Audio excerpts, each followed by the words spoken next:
Fans of Vico Sotto were given a rare treat by the Pasig Mayor's mother on his 31st birthday.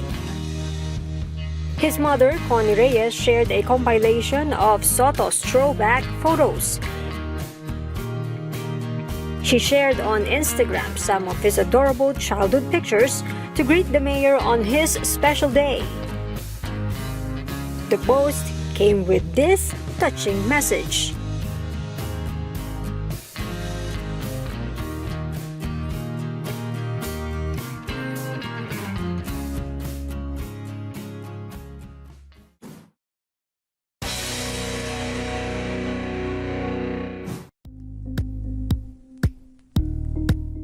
Thank you for watching Politiko TV. Please like and subscribe to our channel for more videos.